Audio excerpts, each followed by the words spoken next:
They say wobbly markets like the one we've been living through can become stock pickers markets. Well, our next guest has zeroed in on a stock in Canada's financial services sector that we don't talk too much about, and that's Guardian Capital. Jerome Hass is a portfolio manager with Lightwater Partners, and he joins us with more on the Bullish case. Nice to see you. Thanks for having me. So we obviously, your strategy, you're constantly looking for individual stock stories. Sometimes you're bearish. But in this case, you've been bullish, and bullish for some time on Guardian Capital. What's the bull case here?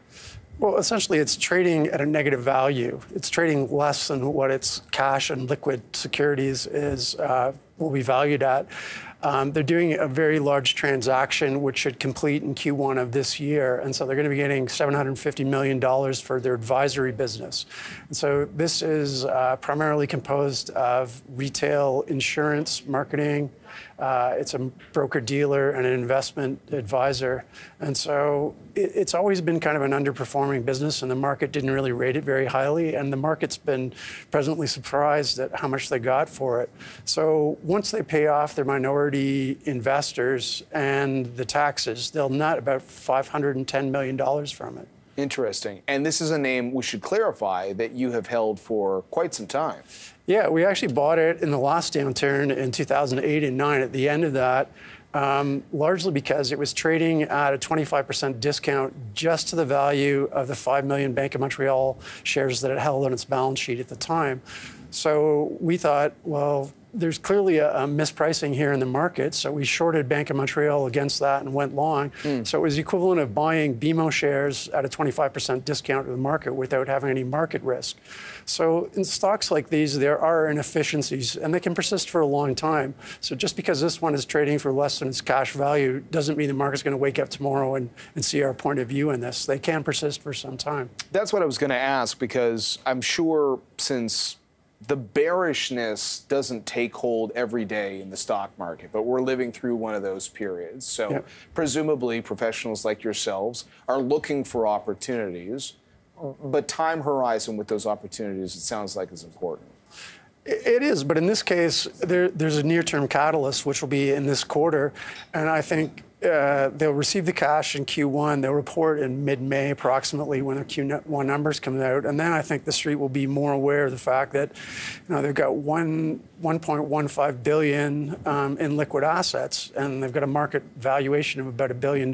So the street is effectively valuing a company which has been profitable over the last 10 years. It's tripled its, virtually every measure. It's tripled its revenues, its earnings, EBITDA, EPS per share, dividend. And it hasn't raised a single share over that 13-year period either. It's also bought back 22% of its shares and returned 62% of its operating cash flow. So this is a success story.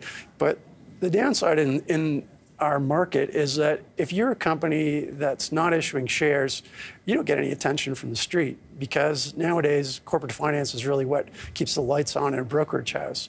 So stocks like this that are self-sufficient in capital are generally ignored by the market, and that's where the inefficiency lies. Interesting. And within financial services, is this the only name you have your eye on right now?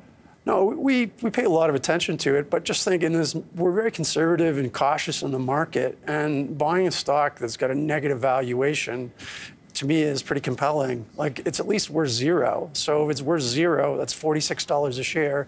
You've got about 18% upside from the current share price. So, if things go pear-shaped in the next year, you still got something that's at least worth nothing. Interesting. And we're almost out of time, but just clearly, you're cautious, more broadly speaking, on the market these days. Yeah, we're very cautious. We actually were at 3 conferences last week, and we saw a presentation by our 2 favorite economists, David Rosenberg and Stefan Marion from National Bank.